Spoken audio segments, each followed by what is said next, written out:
Alhamdulillah, Alhamdulillah ala ni'matil iman wal islam. Alhamdulillahilladzi ja'alana min ummati sayyidil anam. Alhamdulillahilladzi anzala 'alainal Qur'an.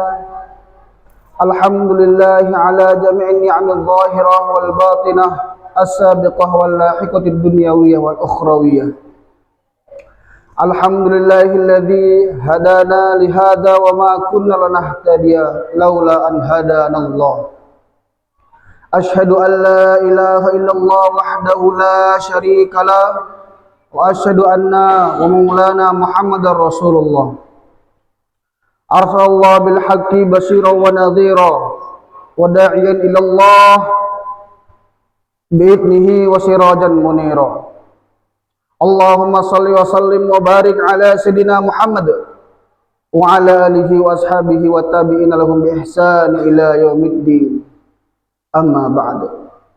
Fa ya ibadallah, ittaqullah haqqa tuqatih wa la tamutunna illa wa antum muslimun. Wa alamu annakum qadimuna ila Allah wal tanzur nafsum ma qaddamat lighad wattaqullah innallaha khabirum bima ta'malun. Jemaah salat Jumat yang dirahmati Allah Subhanahu wa taala, marilah sama-sama kita tingkatkan takwa kita sehingga tidak tambah umur kita kecuali tambah juga takwa kita kepada Allah Subhanahu wa taala. Umat manusia menginginkan kebahagiaan, menginginkan ketenangan, kedamaian dunia dan di akhirat. Akan tetapi banyak umat manusia lupa bagaimana cara untuk mendapatkan kebahagiaan dunia dan akhirat. Para nabi dan rasul alaihissalam, bahkan nabi yang terakhir yaitu baginda Nabi Muhammad sallallahu alaihi wasallam, semuanya telah memberitahu kepada manusia bahwasanya syarat yang pertama dan yang paling utama agar kita mendapatkan kebahagiaan dunia, agar kita mendapatkan kedamaian dunia dan akhirat adalah memperbaiki hubungan kepada Sang Pencipta dunia akhirat, yaitu Allah Subhanahu wa taala. Siapa yang menginginkan kebahagiaan dunia tanpa berhubungan baik dengan Pencipta dunia Allah Subhanahu wa taala, pasti dia akan gagal. Siapa yang menginginkan kebahagiaan akhirat akan tetapi hubungannya tidak baik dengan penguasa akhirat, pasti dia akan menyesal. Hadirin jamaah salat Jumat yang dirahmati Allah Subhanahu wa taala.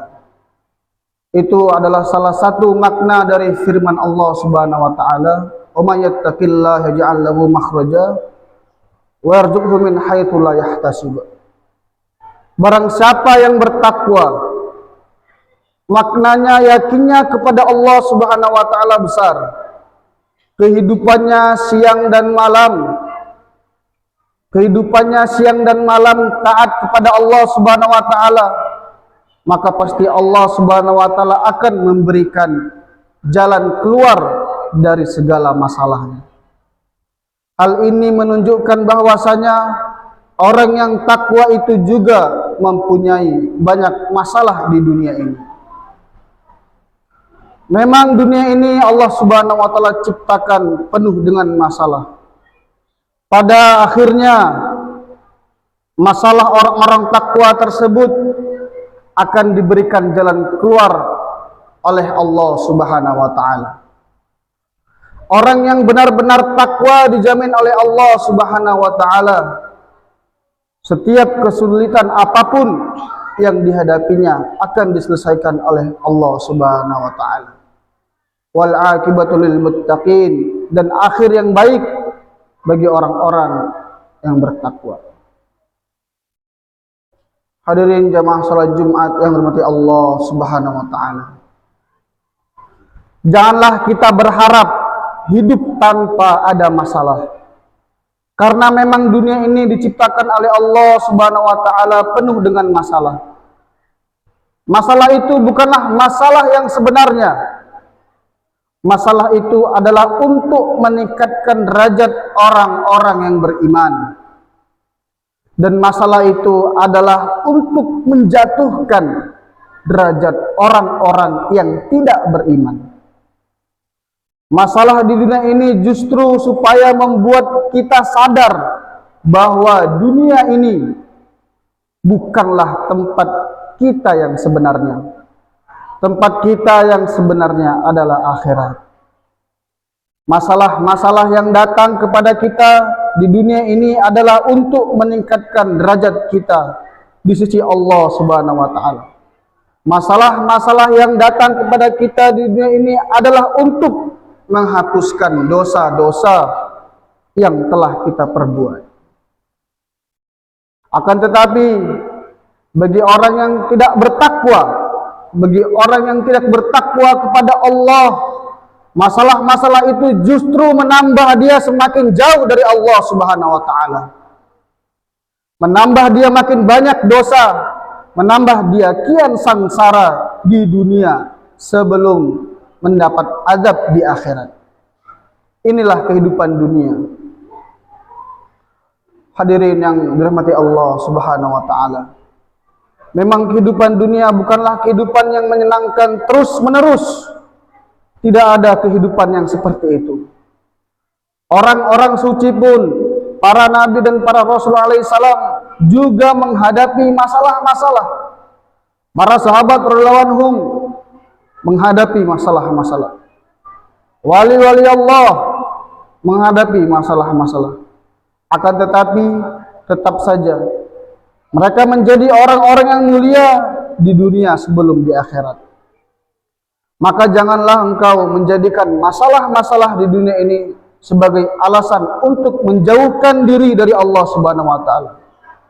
Justru penyelesaian masalah adalah kalau kita betul-betul takwa, benar-benar takwa kepada Allah Subhanahu wa taala. Tambah masalah, tambah bergantung kepada Allah Subhanahu wa taala. Tambah banyak masalah, tambah taat kepada Allah Subhanahu wa taala. Ini adalah dunia. Dunia ini tidak lama. Hari berganti hari, tiba-tiba akhirat yang dijanjikan oleh Allah Subhanahu wa taala sudah sampai di depan kita. Dunia akan hilang, akhirat akan datang. Hadirin jamaah salat Jumat yang dirahmati Allah Subhanahu wa taala. Kematian akan datang, harta benda akan habis ditinggalkan. Tinggal hisabnya saja yang berkepanjangan. Mati akan datang, sedangkan kita tidak bisa bertobat lagi, tidak bisa beramal lagi. Kemudian kita akan menyesal. Maka bertaubatlah kepada Allah Subhanahu wa taala sebelum kematian itu datang. Kematian akan datang di waktu-waktu yang tidak kita sangka-sangka. Qul innal mautal ladzi tafirruna minhu fa innahu mulaqikum tsumma turadduna ila alimil ghaibi wasyahadati fa yunabbiukum bima kuntum ta'malun. Katakanlah, sesungguhnya kematian yang kamu lari darinya akan menjumpai kamu juga. Kemudian kamu semua akan dihadapkan kepada Allah Subhanahu wa taala. Dan Allah Subhanahu wa taala akan bercerita kepada kamu mengenai amalan-amalan kamu di dunia. Allah Subhanahu wa taala tidak perlu laporan kepada siapa saja. Allah Subhanahu wa taala tidak perlu bertanya kepada siapa saja. Allah Subhanahu wa taala sudah mengetahui segala-galanya. Justru kalau kita menghadap kepada Allah Subhanahu wa taala, Allah Subhanahu wa taala yang akan bercerita kepada kita. Kamu dulu berbuat begini, kamu dulu berbuat begini. Alangkah beruntungnya kalau orang itu taat kepada Allah Subhanahu wa taala. sehingga Allah Subhanahu wa taala ridho kepadanya. Dan alangkah celakanya seorang hamba yang menghabiskan umurnya dalam maksiat dan kemudian dia tidak mau bertaubat. Lalu Allah Subhanahu wa taala berfirman kepada dia, "Kamu dulu berbuat begini, kamu dulu berbuat begini. Kamu kira saya tidak tahu? Itulah malapetaka yang sebesar-besarnya." Hadirin jamaah salat Jumat yang dirahmati Allah Subhanahu wa taala. Maka pada hari Jumat ini, marilah kita perbarui niat kita. Marilah kita mulai lagi niat kita. Bagaimana sisa-sisa umur kita ini hanya untuk tawajuh, hanya untuk taat kepada Allah Subhanahu wa taala. Menghadapkan hati kepada Allah Subhanahu wa taala, meluruskan keyakinan kepada Allah Subhanahu wa taala. Taat kepada Allah Subhanahu wa taala, bermohon kepada Allah Subhanahu wa taala. Taubat kepada Allah Subhanahu wa taala. Menangis kepada Allah Subhanahu wa taala sehingga di dunia ini kita menjadi orang-orang yang barokah dan di akhirat nanti kita menjadi orang-orang yang mulia. Ja'alallahu wa iyyakum minal faizin al-aminin wa adkhalana wa iyyakum fi jannatil muttaqin al-mu'minin al-mukhlisin al-muqinin. A'udzu billahi minasyaitonir rajim. Bismillahirrahmanirrahim. Wal 'asr innal insana lafi khusr illa alladziina aamanu wa 'amilus solihati wa tawassaw bil haqq wa tawassaw bis sabr. Faqur rabbighfir warham wa anta khairur rahimin.